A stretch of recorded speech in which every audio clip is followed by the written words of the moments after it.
পয়লা বৈশাখ নববর্ষ উদযাপন করা হয় আমাদের দেশে।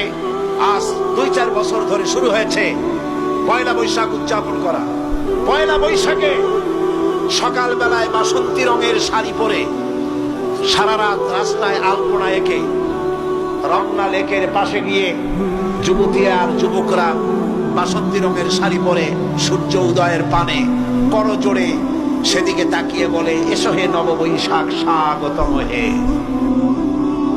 বৈশাখ বলে, বাবাজিরা আমারে ডাকতেছো? ওয়েট এন্ড সি, অপেক্ষা করো, আসতেছি।